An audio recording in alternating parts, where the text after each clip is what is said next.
This is a 10 out of 10 resume. A good resume, a strong resume. Format matters. 3 things you should take off your resume, not now, but right now. Recruiters are lazy. They do not want to see this. They do want to see this. Did you spot the difference? What's up, Financial Hawks? So in today's video, we're going to be going over this interview. This resume that I actually was able to help out with somebody from the comments, one of you subscribers. This is actually long in the making. I think I got an email from this user like 2 months ago, but a lot has been happening throughout that time, but we have been talking throughout and I was able to update the resume. So I kind of just wanted to go over this one, how it kind of looked at the beginning and then how it looked like now. So you guys kind of see the comparison and hopefully help you guys out with your resume writing. All right. So this is his resume right now. And it's kind of long. I forgot if it's actually 3 pages or not because the formatting on YouTube, not on YouTube, but on Google Docs is a little bit different. And I obviously changed the information here, name, role, fake email, fake company name, change the dates of some of this. So, so he's not getting doxxed, of course. But let's go over like the problems seen on this. And then I'm going to show you guys like the updated one. So you guys kind of see the comparison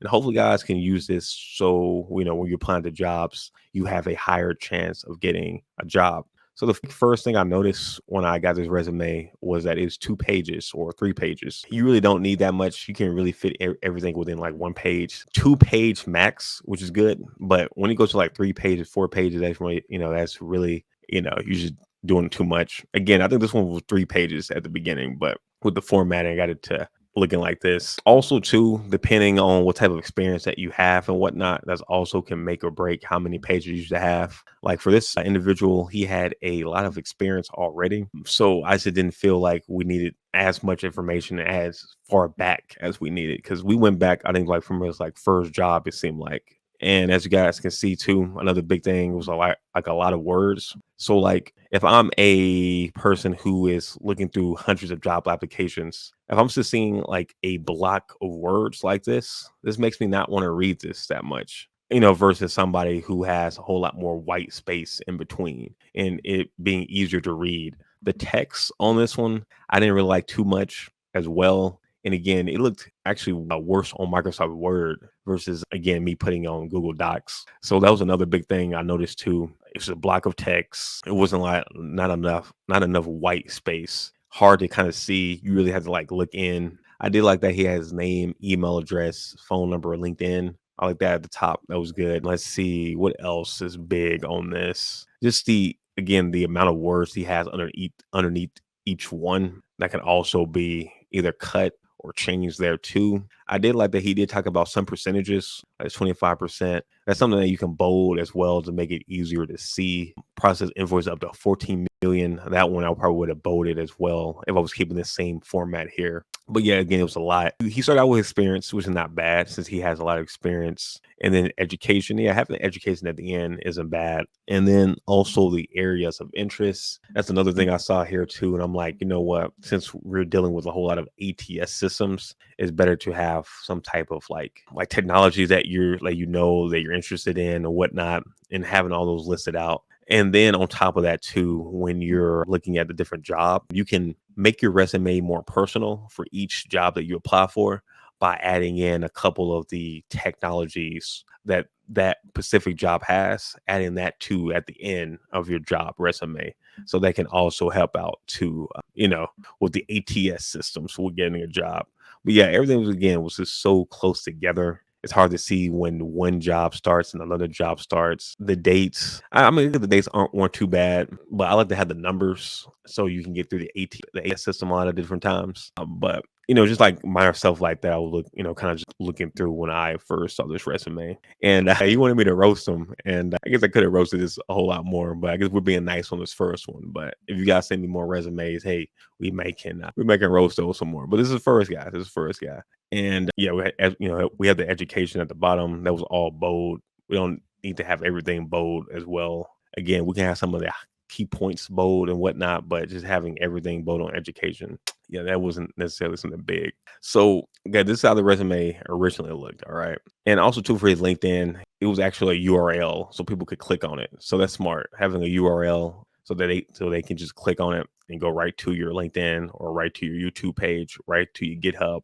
That's all good. So here is the updated one. And as you guys can see, is a whole lot more streamlined. And again, this one too is different because when I put this on Google Docs, it made it 2 pages because the formatting, I hate the formatting sometimes, but this was actually all in 1 page. So even though it says 2 pages, technically, this is 1 page. All right. On Word and PDF, this is only 1 page. So we kept the name at the top, phone number, email, add that right underneath that, and then LinkedIn. I added his education to the top. He doesn't necessarily need all 3 of these. I guess depending on the job he's looking at, he can like remove one of these if he wanted to at the bottom, like for example, but I kept them all here and just made it easier to see. So you got your name, all that, and you got your education. It's clear to see this versus his other page where it's kind of hard to see each different section. Next up, we have the experience here. And as you guys can see, I'm using the number format. I like this a lot, again, to get through the ATS systems. I like that a lot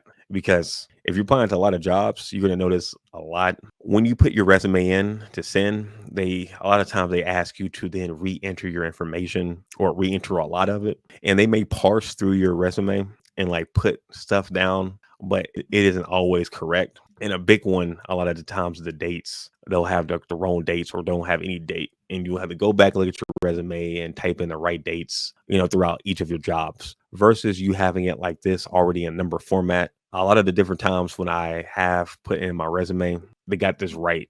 It didn't get it wrong. We got it right. So this has saved me more time that I'm able to applying to other jobs. So, that's a big one there. Another thing too, before we go too much into the experience, the text, change the text format too on this. And I actually forgot what the text was. Let me check real quick so you guys can have like an idea of the text font that I use for this. Let's see. It's in my resume folder. Let's see. This is the updated one. I just want to make sure I give you guys some good information. So I'm using the Garamond. I'll just spell it right here for you guys. I'm using this font. Oh, wow. It don't let me edit this. Okay, I know what I can do. Let me go back to this. Share this tab.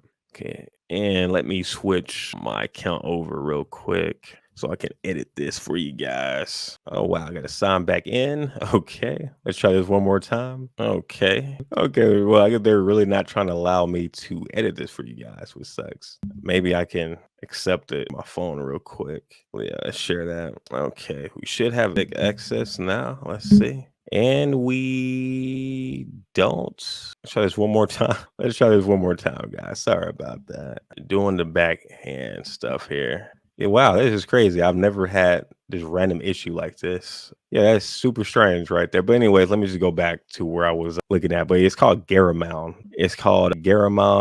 And I have font 11 for most of the text. And then for like the titles, I have the text at 17. So 17 and then 11. And again, you can like change this a bit too. So you can keep it within 1 page or keep it within 2 pages. So that 1 to 2 page, but definitely not 3, 4, 5, 6. That's way too much. Next, I just made it clearer to see what company he's in, what title he had to make it clear. Company, bam, the dates, and then the title.